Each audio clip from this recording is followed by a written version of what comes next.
नमस्कार दोस्तों, भक्ति साधना चैनल में आप सभी का हार्दिक स्वागत है। यदि आप हमारे चैनल पर पहली बार आए हैं तो वीडियो को लाइक करें और चैनल को सब्सक्राइब करके ज़रूर जाएं।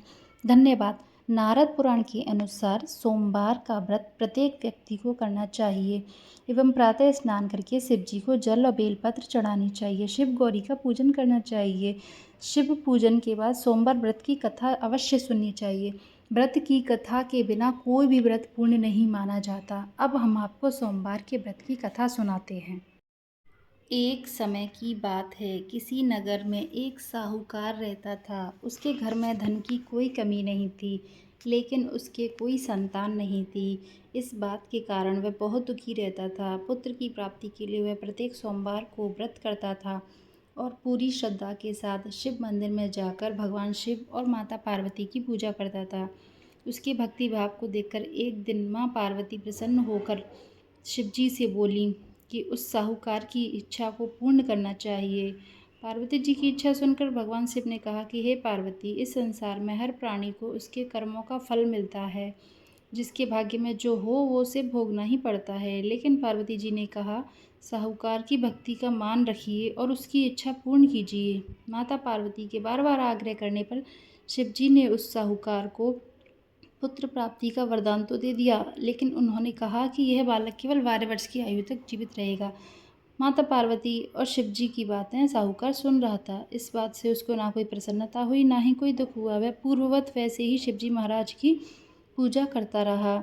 कुछ काल व्यतीत हो जाने पर साहूकार के घर में पुत्र का जन्म हुआ। जब वह बालक 11 वर्ष का हुआ तो साहूकार ने उस बालक के मामा को बुलाकर उसे बहुत सारा धन देकर कहा कि तुम इस बालक को काशी जी पढ़ने के लिए ले जाओ।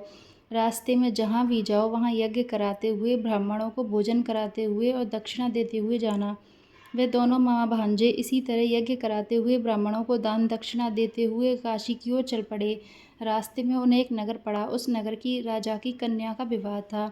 दूसरे देश के राजा का लड़का जो विवाह के लिए बारात लेकर आया था, वह एक आंख से काना था। लड़के के पिता को इस बात की बड़ी चिंता थी, क्योंकि उसने इस बात को छिपा रखा था कि उसका पुत्र काना है।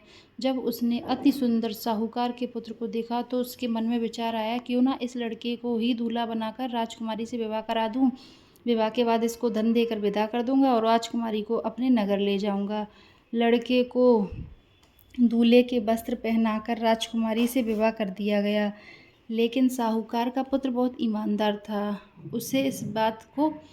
उसे यह बात न्याय संगत नहीं लगी। उसने अवसर पाकर राजकुमारी की चुन्नी के पल्ले पर लिख दिया कि तुम्हारा विवाह तो मेरे साथ हुआ है, परंतु जिस राजकुमार के साथ तुमको भेजेंगे वह एक आंख से काना है। मैं तो काशी जी पढ़ने के लिए जा रहा हूँ। जब राजकुमारी ने अपनी चुन्नी पर ऐसी बात लिखी हुई पाई तो उसने अपने माता पिता को यह बात बताई। राजा ने अपनी पुत्री को विदा नहीं किया। बारात बिना बहू वापस चली गई। सेठ का लड़का और मामा उसका काशी जी पहुँच गए। वहाँ उन्होंने यज्ञ किया। जब लड़के की आयु 12 साल की हो गई थी तो उस दिन उस लड़के ने कहा था कि मामा जी, आज मेरी तबीयत कुछ ठीक नहीं है। मामा ने कहा, तुम अंदर जाकर सो जाओ। मामा बाहर यज्ञ करता रहा। थोड़ी देर बाद जब मामा अंदर आया और उसने देखा कि उसका भांजा के प्राण नहीं हैं, तो उसने विलाप करना शुरू कर दिया। संयोगवश उस समय शिवजी महाराज और पार्वती जी उधर से जा रहे थे। पार्वती जी ने भगवान से कहा, स्वामी, मुझे इसके रोने के स्वर सहन नहीं हो रहे। आप इस व्यक्ति के कष्ट को दूर कीजिए। जब शिवजी मृत बालक के समीप गए तो उन्होंने कहा कि यह साहूकार का पुत्र है, जिसे मैंने 12 वर्ष की आयु का वरदान दिया था। अब इसकी आयु पूरी हो चुकी है, लेकिन मात्र भाव विभोर माता पार्वती ने कहा कि हे महादेव, आप इस बालक को आयु दो, अन्यथा इसके माता पिता इसके वियोग में तड़प तड़प कर मर जाएंगे। माता पार्वती के आग्रह पर भगवान शिव ने उस लड़के को जीवित होने का वरदान दे दिया। शिव की कृपा से वह लड़का जीवित हो गया। शिक्षा समाप्त करके लड़का और उसका मामा अपने नगर की ओर चल दिए। दोनों चलते हुए उसी नगर में पहुंचे जहां उस लड़के का विवाह हुआ था। उस नगर में उन्होंने यज्ञ का आयोजन किया तो उस लड़के के ससुर ने उसको पहचान लिया और अपने महल में ले जाकर उसकी खातिरदारी की और अपनी पुत्री को विदा कर दिया।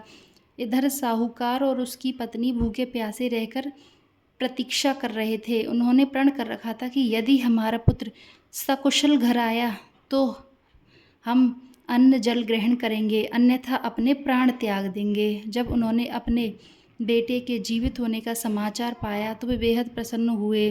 उसी रात भगवान शिव ने व्यापारी के सपने में आकर कहा कि हे श्रेष्ठी, मैंने तेरे सोमवार के व्रत और व्रत कथा सुनने से प्रसन्न होकर तेरे पुत्र को लंबी आयु प्रदान की है। इसी प्रकार जो कोई सोमवार व्रत करता है या कथा को पढ़ता या सुनता है, उसके सभी दुख दूर होते हैं और उसकी समस्त मनोकामनाएं मैं स्वयं आकर पूर्ण करता हूँ। हर हर महादेव। धन्यवाद।